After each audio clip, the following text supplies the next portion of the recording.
Hello everybody, Jade Hamilton here, and I'm going to continue our story, You're Not the Boss of Me, by Catherine Wilkins in a moment. But before I do, I'm going to introduce you to this little one. This is Eden Daisy. She's a beautiful pastel bouquet bear that I was lucky enough to find on eBay. And I haggled the seller down to a very good price.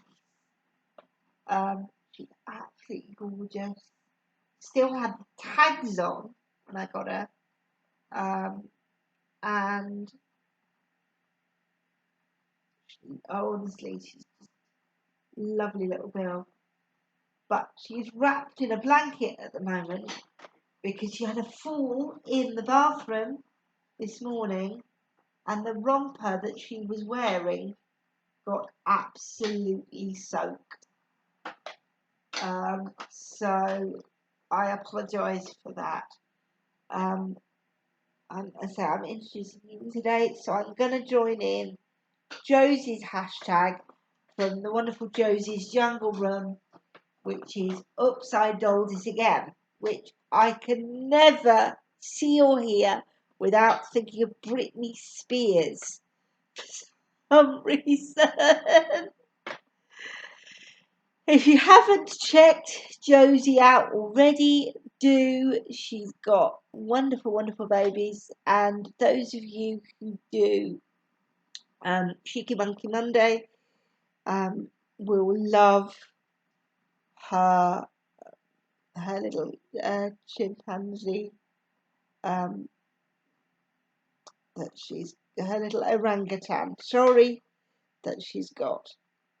Yeah, she's a lovely lady, full of life and spirit and fun, and she clearly loves all her dolls. So do check her out if you haven't.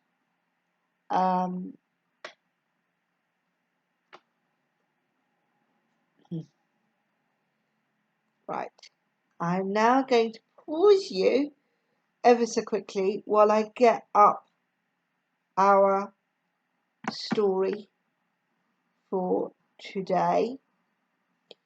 As per all videos where I read, all copyright goes to Catherine Wilkins and Nosy Crow. I own nothing, absolutely nothing whatsoever. Make yourself nice and comfortable. Grab a hot drink if you've got one. Grab a spare blanket if you need. And we'll begin shortly.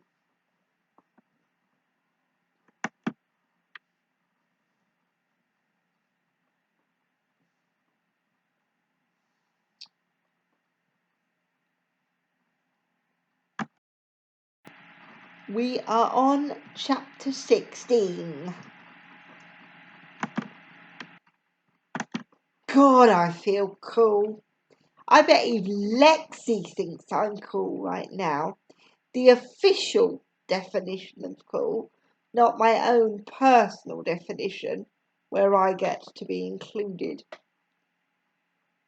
I stand there facing them with my hands on my hips, waiting for their impressed response. Have you been crying? Asked Anil, sounding concerned. Oh, come on. I'm cool, damn it. No, I lied bravely. Why are your eyes red? Asked Anil. Okay, fine, yes, but only a tiny bit, I confess, and only because I'm angry. Look, the point is, I want to do your and Lexi's idea. Let's trick those control freaks by putting your name on my sketches and see how they like them apples. Ooh, yay! Enthuses Lexi. Love it. Choir Girl's delinquent debut. She waves her hand like she's naming a West End show. Anil, you still in?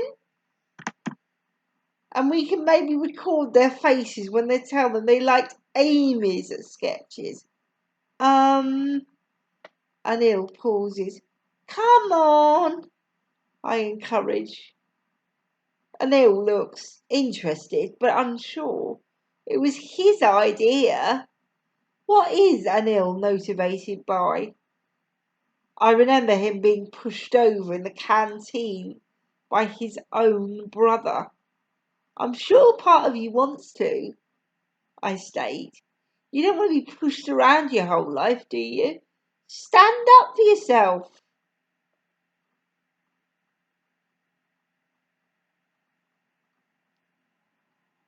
Don't let them push you around. By letting you push me around. Anil looks amused. I'm nicer, I say. Anil and Lexi laughs. Okay, says Anil. Let's do this. Awesome, states Lexi. These rehearsals got at least 10% less boring. No offence to my esteemed colleagues. She clocks my slightly offended face. Still colleagues, huh? I observed. The excellent trickery just got you closer to the sweet friendship spot, says Lexi, clearly enjoying herself. Right. We need a name for this epic Ocean's 11 style subterfuge. How about Operation Baby Turtle? What? I'm a little disappointed. I don't want the word baby in it. And Lily's laughing. Fine by me. A baby turtle is actually called a hatchling, I say. They look at me.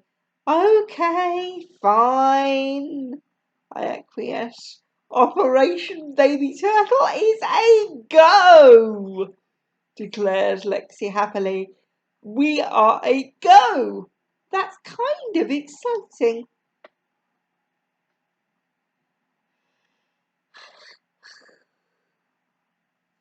Well, it sounds like you owe 10 smackaroonies, Kaz delightedly informs Dad at dinner. Pea risotto, not too shabby. Each to me and Amy. What about me? Belle sounds upset. What did I win? Nothing. You lost, says Kaz bluntly. You backed the wrong horse.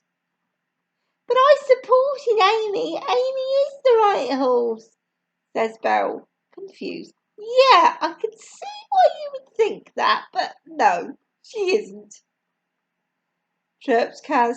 I don't think I like this game anymore, says Dad. It's not a game, says Kaz. It's proper gambling. Best put on your big shoes if you want to play on the big stakes. Look, I don't know, Dad says. Belle looks upset. It doesn't seem fair to Amy. You better not be backing out, Kaz accuses. Quit while you're ahead, Mum tells Kaz. Quitting now will involve Dad parting with 20 quid and Belle moaning, says Kaz. Is that really what you want? Because we can always go double or nothing again. I'm in, says Belle excitedly. Me too, says Kaz. What exactly are you going to spend all this money on? Asked Mum mildly, eating another forkful of risotto. Well, not hair dye, apparently, replies Kaz loftily. Kaz, says Dad in his warning tone. Same bets as before? Kaz looks at me. Actually, I'm not going to bet this time, I say. I feel a bit weird about it. And actually, I think betting against on it might be distracting me from trying to solve the problem. And also, I don't add, I think I might now be cheating. Very wise, says Dad approvingly.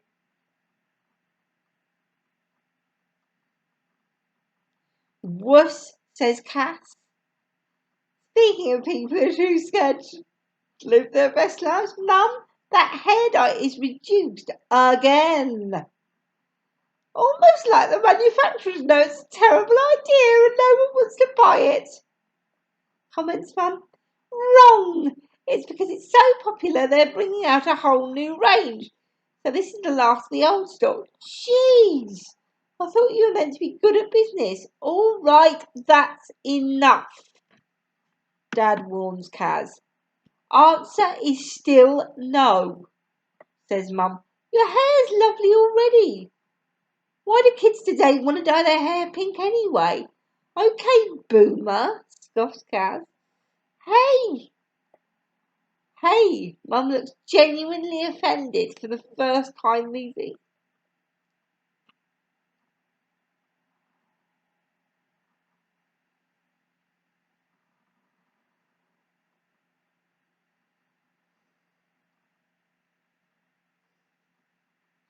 Hey, Mum looks genuinely offended for the first time this evening. I'm Generation X, thanks. We invented sarcasm and Kurt Cobain. Congrats on that, says Kaz sarcastically. I was being metaphorical anyway. You act way older than you apparently are. Not changing my mind, Kaz, says Mum.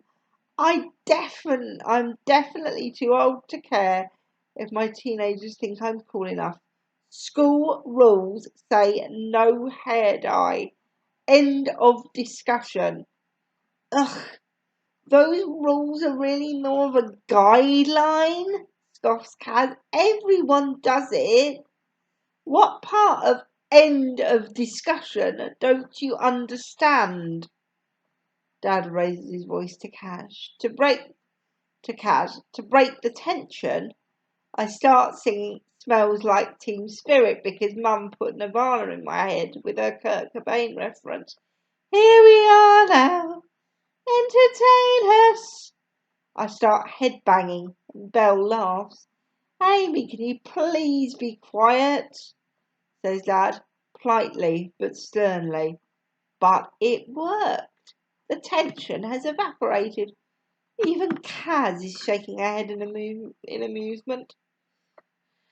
It's nearly always much funnier to be told off, for me to be told off, than anyone else in my family. I don't know why that is. Anyway, poor Dad. He must be cracking under the strain of having to make risotto while Mum works overtime on the project she's been given. When Mum first got headhunted by our current job 5 years ago, she was proud that no one even knew she had kids for the first 6 months because she worked so hard. She wore it as a badge of honour. Then Belle and me got chicken pox and she had to miss loads of meetings. And ever since then, some of the managers have made snide comments about her commitment, which seems unfair. No one ever makes snide comments to Dad at his job when he missed a big logo relaunch to get Belle's shoulder x-rayed when she fell out of a tree. Maybe I should just go ahead and book a window cleaner? What's that Grace Hopper quote? It's much easier to apologise than get permission. Chapter 17. Kaz, is it ever okay to trick people to get your own way or be underhanded? I ask as we sit at the table trying to do homework. Belle has finished her maths and is now colouring furiously at the other end of the table and not really listening. Yes, of course it is. The system is rigged, says Kaz, barely looking at me. Wait, so you're saying I should trick Mum and Dad into letting me dye my hair?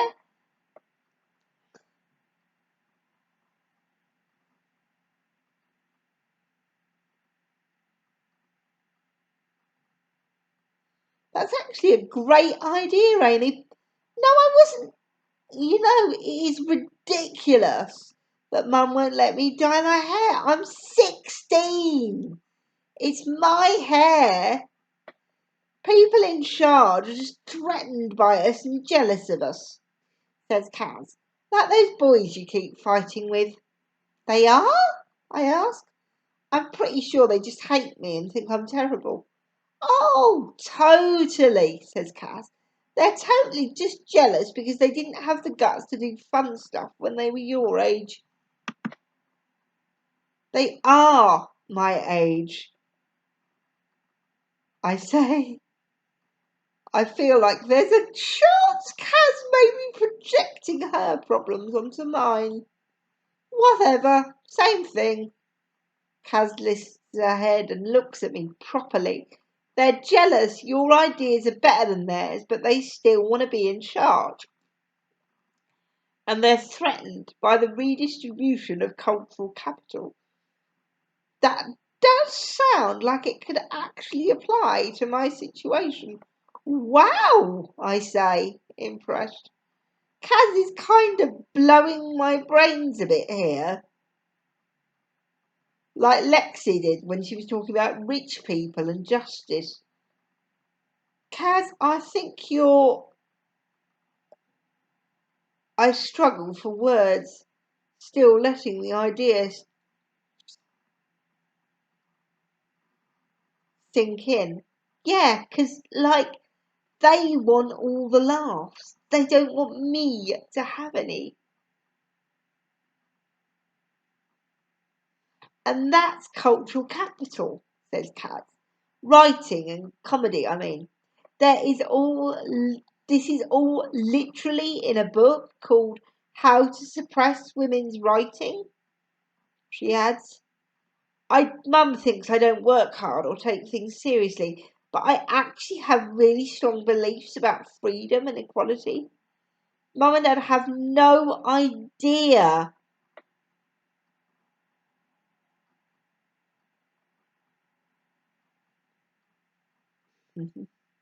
how many library books I get through. Yeah, I agree. So this book, How to Suppress Women's Writing, says Kaz. It's good and not too long, by a woman called Joanna Russ. I mean, it's a feminist rebuttal, not a guidebook of how to do it, obviously. Yeah, I pause. Of course, I know what a feminist rebuttal is. But could you just explain so Belle...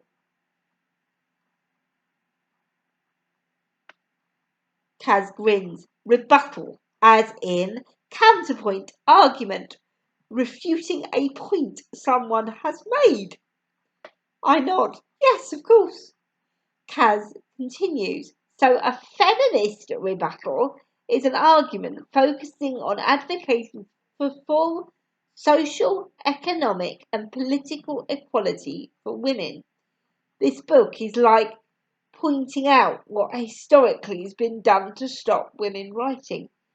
Yeah, I say uncertainly.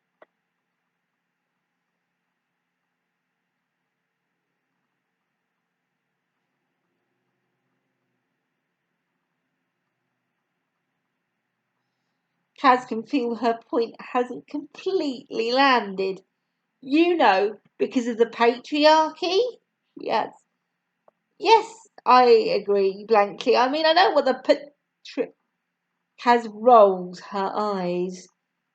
The system we live under that tells boys they can't cry and girls they can't speak. I mean, is that... Ugh, this is basic stuff. Kaz gathers her thoughts. So, she pauses. You know how in history everything was more sexist and women couldn't vote or be queen unless all the men had died and stuff? Sure, I say. That's patriarchy. Men in charge of stuff. Okay, sure, cool, got it, I say. So it's about that, but with writing. The book is basically a list of all the tactics used to ignore, condemn, or belittle, basically to stop women writing through history. Joanna Russ points out that there are several methods of formal and informal prohibition, like women weren't allowed to read and write or given paper and stuff, though not just that, through to double standards, like how it's okay for men to talk about rude stuff, but not ladylike if women do it. I nod, absorbing every word, speechlessly. I have to say, says Kaz, it sounds like you've gone from informal prohibition to actively being stopped. Wow, I say again. Mind blown. I thought my parents were mainly right about my older sister, and that she was a sort of cheeky, lazy person who pursued a uh, more hedonistic lifestyle choice than I do. Didn't want to work hard and just wanted to mess about. And she sort of still is all those things, but there's clearly there's more to her as well. I had no idea she could be so serious. I guess I misjudged her. And that's the other thing, Kaz continues. Mum's supposed to be this feminist. I mean, what a hypocrite. I should totally have the freedom to do what I want with my own hair. Oh, I'm such a feminist. Let's help women in business earn more money, but not let my daughter have bodily autonomy. But she's still my same old sister. She's wiser than I thought, though. Maybe she will know how I can get Sadie and Lay's confidence up and then unlock their inner potential. I'm pretty sure they don't want to be in the play because they're shy and scared of bullies. But what if I could boost their self-esteem?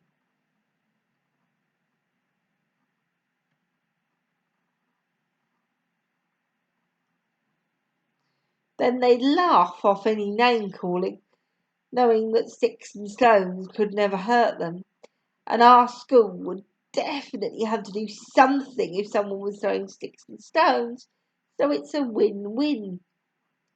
And actually, what if it's sexism and patriarchy and all the other stuff that I've just learned about that is the real reason they're scared to do anything loud or brave? I have to free them from the subjugation of womankind. Kaz, I begin, what makes you feel good about yourself? What? Like, to get your confidence up. Kaz definitely always seems sure of herself. Well, Kaz, Kaz considered this. I guess likes on Instagram, feeling like my hair looks nice. Thanks, Mum. Reading Harry Potter and the Prisoner of Azkaban, eating sushi. Oh, and wearing a nice bra.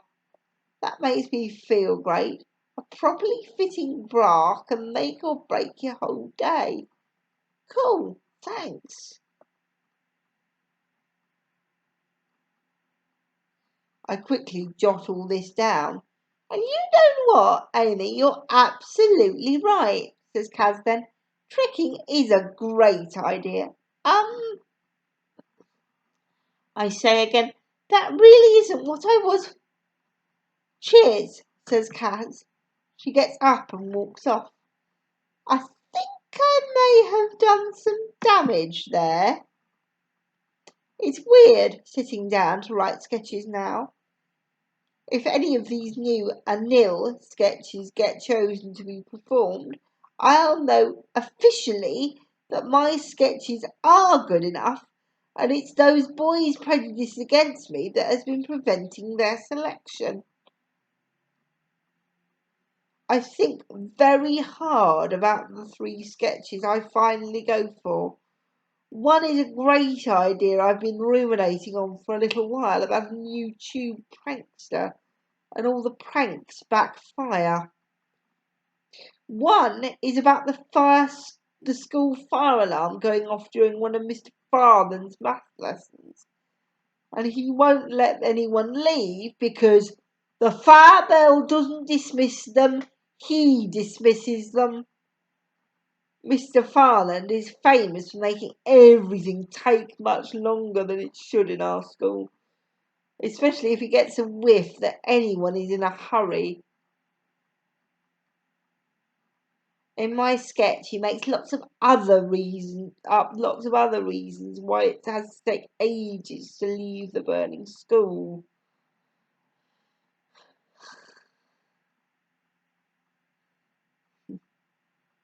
Like doing some yoga to calm down so no one panics. Get into eagle pose, please, everyone. It's your own time, escape time you're wasting, etc. Finally, I decided to also include one of my original rejected sketches about the substitute French teacher, which I've slightly rejigged to sound a tiny bit different. I've changed the lesson it's set in to Spanish and everyone's names, but the dialogue and the punchline joke at the end are all exactly the same. It's basically the exact same idea and sketch. This is my control group test, the placebo or whatnot. If, when the truth finally comes out, Harry and the others try to say my new sketches were better than my early ones I submitted, I'll have proof they're lying. I stay up a bit later than usual, trying to make these sketches absolutely as good as they can be. I'll be a bit tired tomorrow, but it'll be worth it. When I've finally finished to a level I'm happy with, I email them to Anil. It's over to him now. Phew! I realise I'm thirsty, so I pop downstairs for a drink of water and find Mum still sitting in the at the kitchen table, tapping away at her laptop. Oh, hi there! She smiles, seeing me. Bit late, isn't it? Just getting some water, I reply. And ditto. I've got to catch up.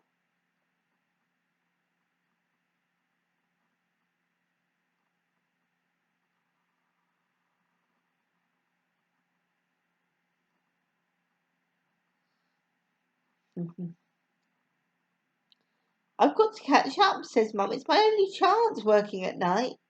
Won't you be tired tomorrow? I ask her. Yes, says Mum, but it's worth it. I really believe in this project and I want it to work. You'll understand when you're older. I understand now, Mum, I tell her honestly. I really do. Mum's job is almost as important as my sketches. I used to judge my parents quite harshly for being so disorganised. But what if there really isn't enough time in the day for them? And they're trying to cram too much into a space where it doesn't fit? This really could be the only time to do something. I don't want to be up late 2 nights in a row like Mum, though. I'll get crabby.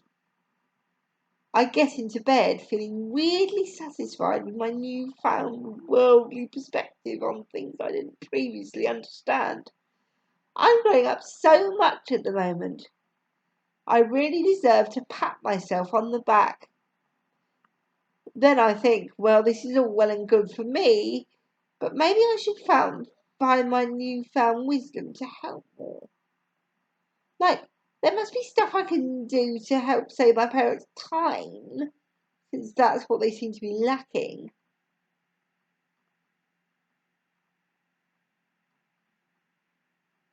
So maybe I could borrow Mum's credit card and buy some micro meals to cut down on their cooking time. I'm pretty sure Mum's pin is Kaz's birthday.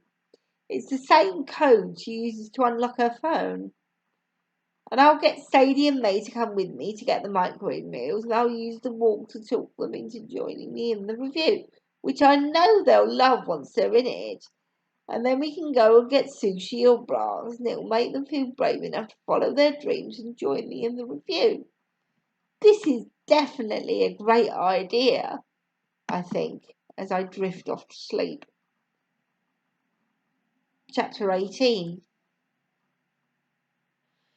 Anil and I discussed my sketches the moment we got into school, and he loved them and has handed them on to the sketch committee, inverted commas, for feedback. Operation Baby Turtle is on.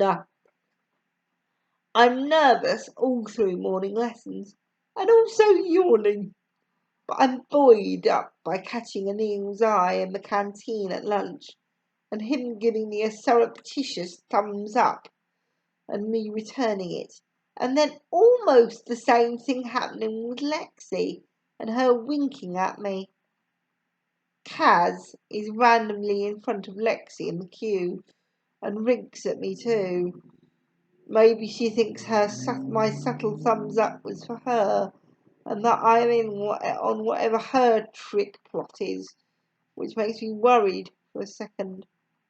But otherwise, it's like I'm in a cool secret society and one accidental secret society, and no one knows.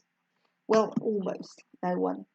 Sadie and May spot all the winking and start questioning me about it.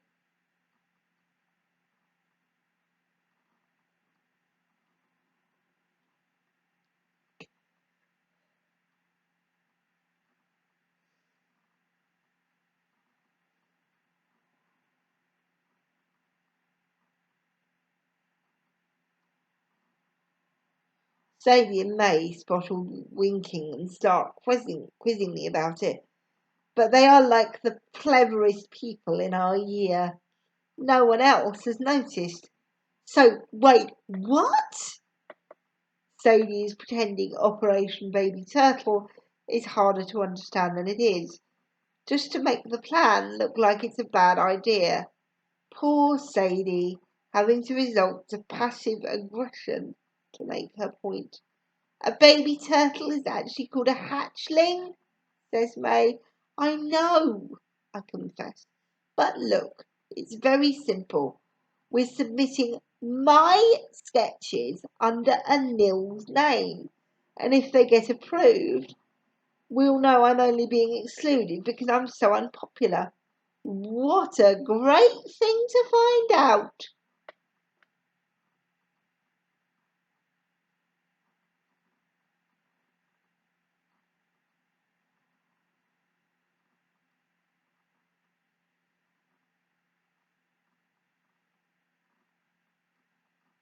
Deadpan Sadie. It's not that. Kaz appears at the side of our table holding an apple and a cone of chips. It's sexism. I already told you. I really did agree with Kaz when she said all that clever sounding stuff yesterday. And yet, but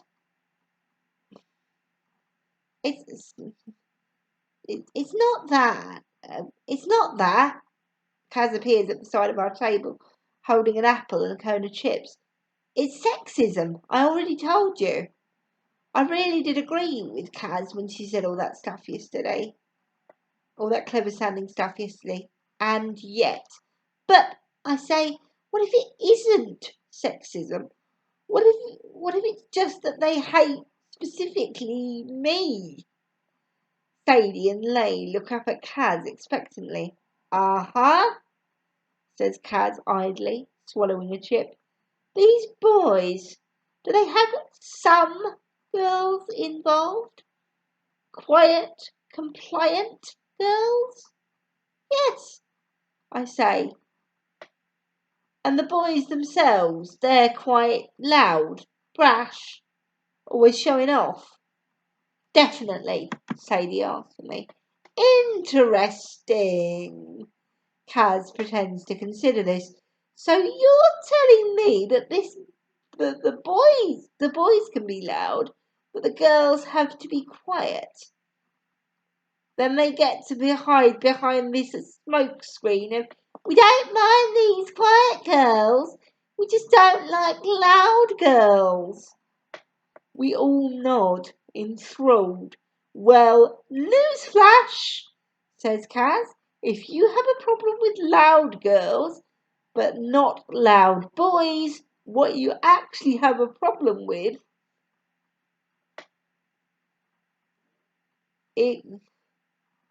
what you actually have is a problem with girls. It's one rule for one. It's one rule for one. Ergo, they have a problem with girls being outside their box, so to speak. Ergo, sexism. Whoa! Whoa, says May. Even Sadie looks impressed. Look, says Kaz, I'd be the first person to agree that your personality has myriad problems. Sadie snuffles laughter. Thanks, I say. But you're not wrong about this, Kaz continues. You're my sister, and you deserve better. Screw those idiots. Yeah, I say, fired up. Thanks, Kaz. Can I have a chip? No, says Kaz, and she walks off.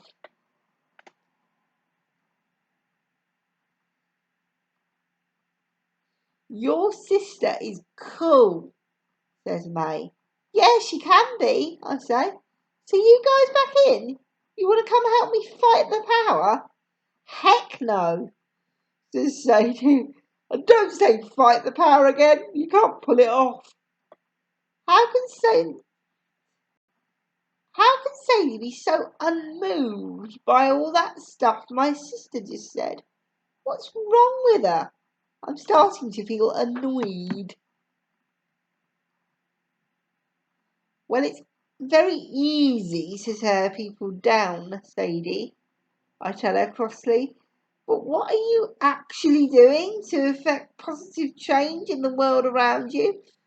I can tell I'm sounding more passionate as I continue. In fact, it's a bit rich, you two slagging off everything I do when you don't have any better ideas.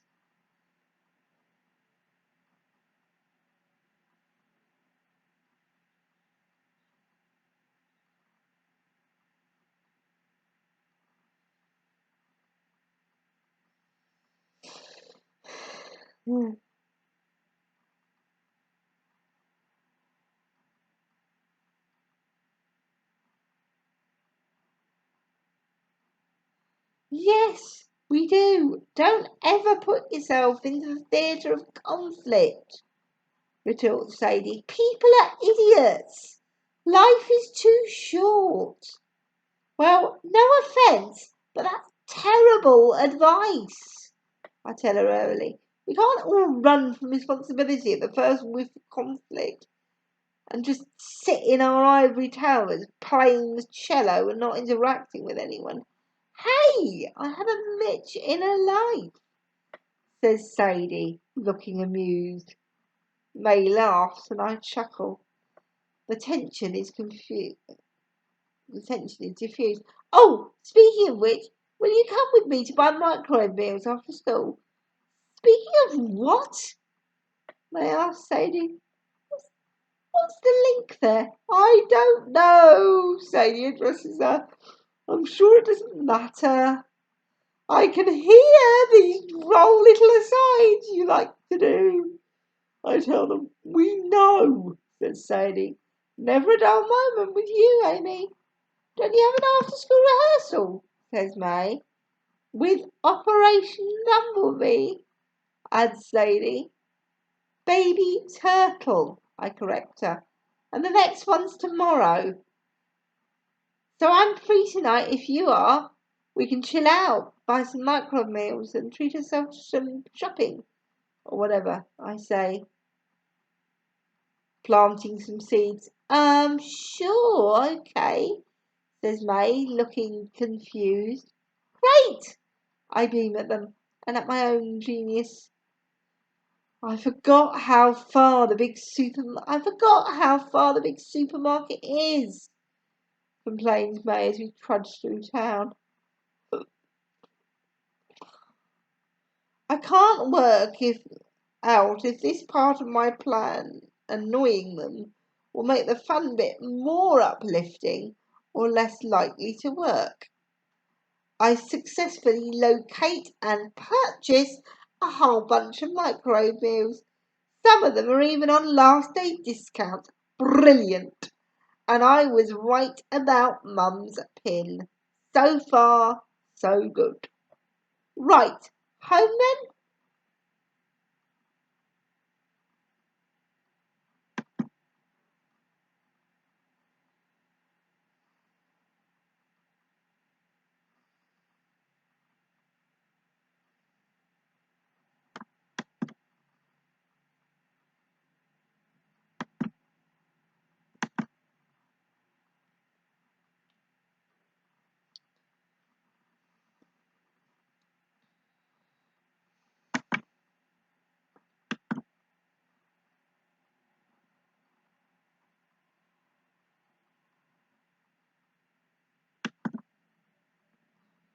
Right.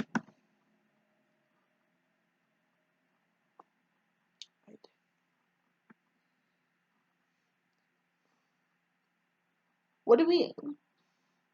What else? What else do we need? Asked Sadie.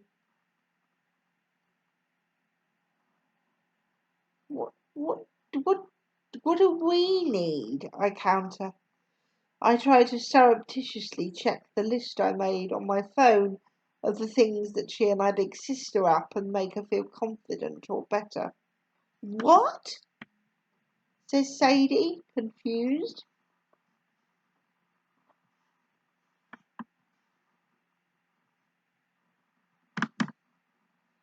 Let's see here. Instagram likes not really an option here. I think so. Okay. Hair. Hey, should we go and get our hair done together? I say, looking up brightly. Not once have we ever done that, observed Sadie. Why would we do it now? But we need to make an appointment, points out May. I don't think anyone would be able to do all three of us now, even if Sadie did want to. Which I don't, says Sadie. No? Don't fancy a nice stylish blow dry? I conclude. Not hair people. Okay. I check my phone again. Harry Potter. Cool. What are you? So books? I interrupt excitedly. What's everyone's favourite books? Do you already have them at home, or should we pop to the library and get some more? I'm currently reading The Age of Wonder by Richard Holmes, replied Sadie.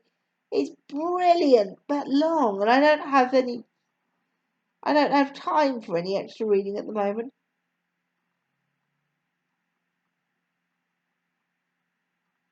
Well, that's good, I say. Is it uplifting or comforting? It's fascinating, answers Sadie. Oh, sorry, I've lost my place here.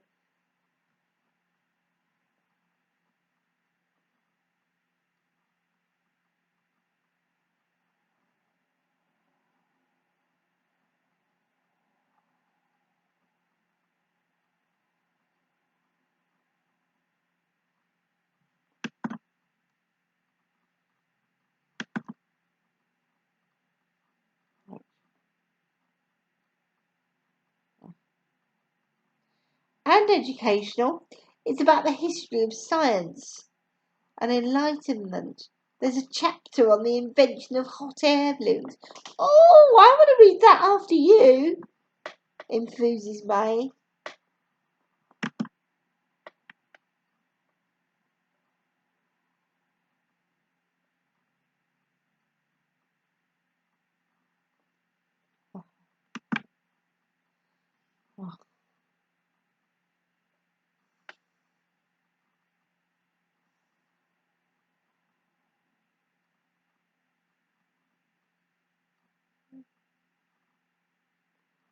Oh, Right, where are we? Oh, hang on, I've missed a bit. Wait a minute. I don't. Oh, I want to read that after you. It is, yeah. I'll lend it you. I'll lend it to you. Sadie promises. Okay, that's not quite what. Never mind. I try to surreptitiously check my phone list again. If you want to go to the library, we'll come, offers May, but it's right on the other side of town. Why don't we go there first? No, it's okay, I reply. Let's go and get some sushi.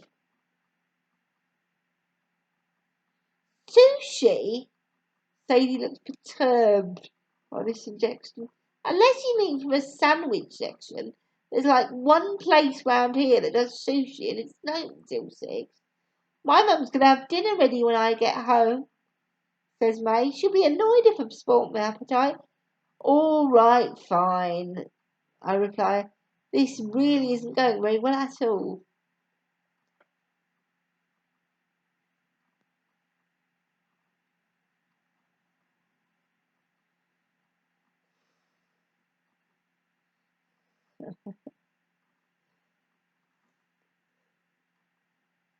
This really isn't going very well at all. Let's go and get bras fitted.